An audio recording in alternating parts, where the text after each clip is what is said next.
तोता उस जंगल का राजा था। वो बहुत नेक और ईमानदार राजा था। वो अपने राज्य में सभी पक्षियों के साथ न्याय करता।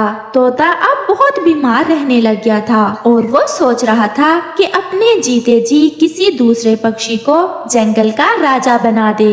ऐसा सोचते हुए एक दिन तोता राजा अपने सलाहकार कबूतर को बुलाता है और उससे कहता है, कबूतर, मैं अब बहुत बीमार हूँ। मेरा कुछ पता नहीं कि मैं कब मर जाऊँ। मैं चाहता हूँ कि जीते जीते अपने राज्य का नया राजा बना दूँ, ताकि मेरे मरने के बाद कोई बुरा पक्षी इस जंगल का राजा न बन जाए।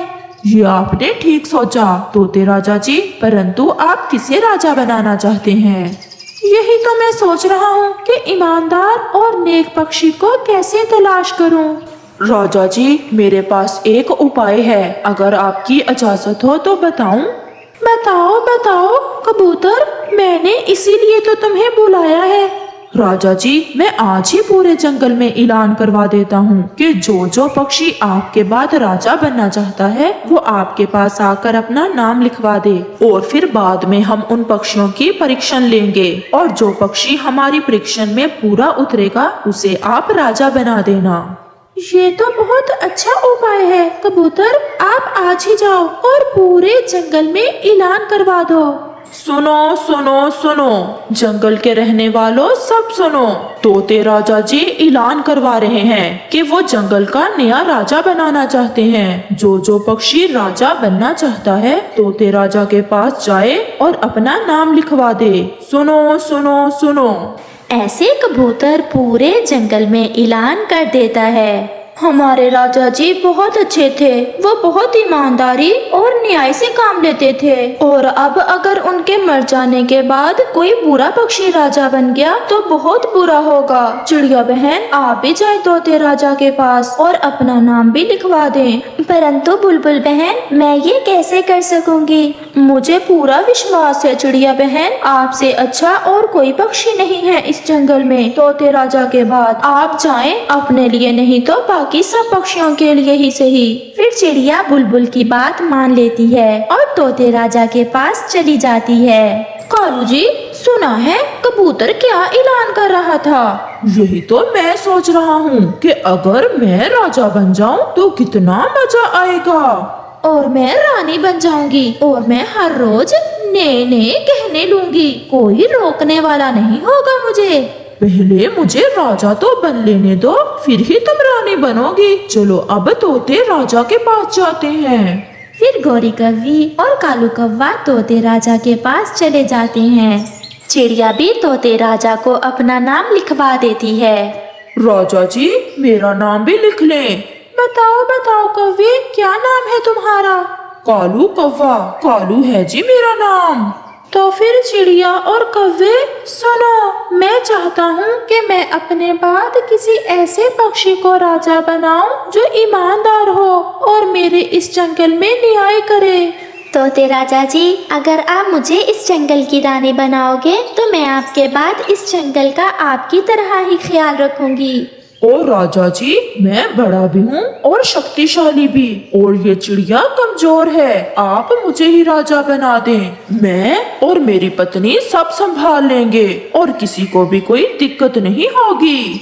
आप दोनों ऐसा करें, 3 दिन मेरे शाही मेहमान बने और मेरे घर के पीछे जो 2 आमों के पेड़ हैं उनमें से एक एक ले लें, खाए पिए और मजा करें। 3 दिन तक मुझे सोचने का मौका दें। और फिर ऐसे गौरी कौवी, कालू कौवा और चिड़िया शाही मेहमान बन जाते हैं। इस पेड़ पर तो बहुत सारे आम हैं। ये आम मेरे लिए तो ज्यादा हैं। चलो मैं इन आमों में से कुछ आम गरीब पक्षियों को दे दूंगी।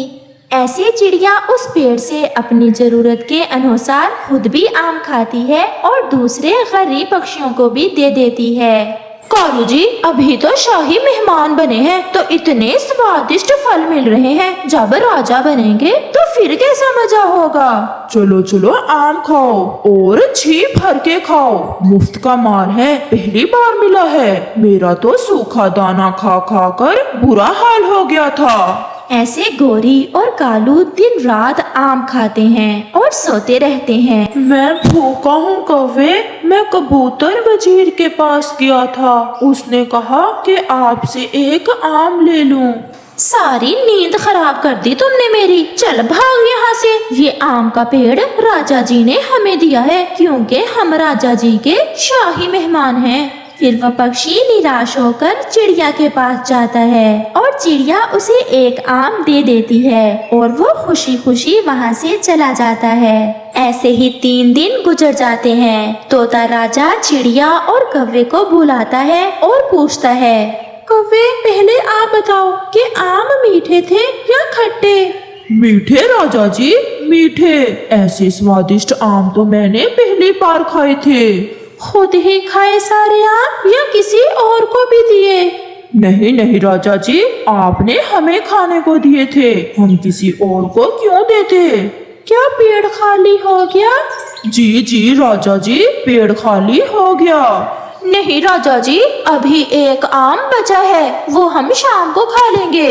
चिड़िया अब आप जवाब दें। चिड़िया बताओ, आम मीठे थे? जी जी राजा जी, आम बहुत मीठे थे। खुद ही खाए आम या किसी और को भी दिए? राजा जी मुझे माफ करना, मैंने आपकी इजाजत के बिना ही भूखे पक्षियों को कुछ आम दे दिए थे। क्या पेड़ खाली हो गया? नहीं नहीं राजा जी, अभी तो ढेर सारे आम हैं पेड़ पर। राजा जी मुफ्त का माल समझकर बांट रही है चिड़िया, जैसे पेड़ इसके बाप ने लगाया हो। हमें तो राजा आपने खाने का कहा था, इसलिए हमने आपका आदेश अच्छे से माना और किसी दूसरे पक्षी को आम की गुठली भी नहीं दी। सब ठीक, अभी 3 दिन और तुम दोनों मेरे शाही मेहमान बनो। जरूर जरूर, बताएं बताएं राजा जी, इस बार हमें क्या मिलने वाला है। ढेर सारी दौलत मिलेगी आपको इस बार, जितना जी चाहे खर्च करना, और 3 दिन तक मुझे सोचने का समय दो।